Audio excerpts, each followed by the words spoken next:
Hi, first grade. It's Mr. Feltz again. This is our third day of reading for week 3. And I know that you have been reading up a storm. And I know that because not only did I witness it when we were back at Clearwater, when we could be at school, I've also been getting a lot of emails from parents and a lot of text and notifications that, that you guys are just reading at home, which was really, really great. So just to make sure that we just keep up that great work. But there's one problem that I have with reading a lot of books. One thing that happens is you might have read a book and then forget what it's all about, okay? So today I want to help you solve that problem. So today I want to teach you that the best way to remember a book forever and ever is to tell somebody else about it. After you read a great book, you can take it to a friend and say, "Can I tell you about this book?" If you've marked some of the important parts, it will help you retell what happened. It's really not very different than when you return from an adventure. You usually tell somebody about it, right? And each time you tell about it, you remember your adventure a little better. And if you're lucky enough to have collected photographs from a trip or an adventure, you can take them out and look through them as you retell all the things that happened. Well, when you read a storybook, it's like you and the character are on that adventure together. In a story, the character does things and goes places, and you go too. You can't take photographs of your reading adventure, but you can leave Post-its to mark the important parts. Then, when you retell the story, you can flip through the book just like you flip through a photo album, and the Post-its can remind you of what happened. So, when I previewed Iris and Walter a couple days ago, the setting was the classroom when their teacher informed them that they were going on a field trip to the aquarium.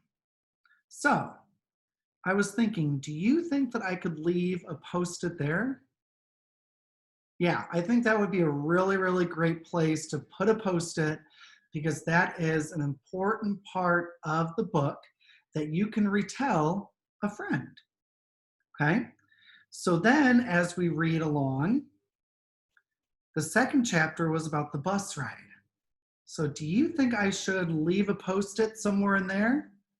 Yeah, probably. And then what about when chapter 3, the title said that Iris realizes that Walter is missing? Do you think that I should put that there? Yeah, I think I should put a Post-it somewhere in that reading because that's going to be something important that you will want to retell a story, okay? So today what I want you to do is take out a book that you've read recently, a reading adventure that you took not long ago. Now, I want you to look back over that book to remember how it went. You can use a stack of Post-its to mark the important pages and important parts of your story. If you don't have any Post-its, just rip off some pieces of paper and just put them in the top so you can flip to them easily. And you'll only want to use roughly around 5 Post-its will probably be good enough for this. So just make sure that when you are going through your book, place the Post-its or pieces of paper throughout the book. Don't put them all up in the front, spread it out a little bit. So when you retell the story, the person you're retelling it to will have a great idea from what's going on from the beginning of the story to the end of the story, okay? So you might be asking yourself, okay, Mr. Feltz wants everybody in first grade on the third day to pick a book that they've read recently, a great reading adventure. So who am I going to retell it to? Well, you could retell it to somebody at your house. You could call somebody, FaceTime with them.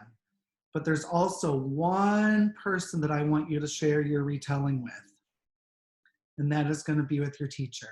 So this is your only assignment this week, is have your mom or dad or whoever you live with audio or video record you retelling a book that you have recently read, a great adventure, okay? So before we go, I'm going to share my screen one more time. for the week and show you everything we've done. So off we go, readers go on adventures. We got ready and we took a sneak peek even before we read a new book. We kept track of where and when. We made great predictions on what would happen next. And this is what we are doing today. We're practicing today.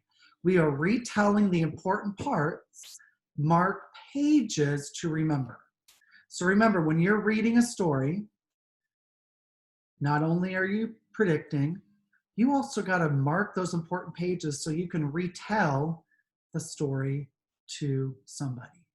Okay? So before you send it to one of your teachers, practice retelling the story to a friend, to a family member, in person at your house, over the phone, however you do it, practice your retell. Practice your retell and then send it to us. I know that we are very, very looking forward to hearing those retelling. So that's all we have today for reading for this week. If you have any questions, don't hesitate to reach out to your teachers. And remember, today is the only assignment that you need to submit. Okay, I hope you had a great reading week, and we will see you next week. See ya.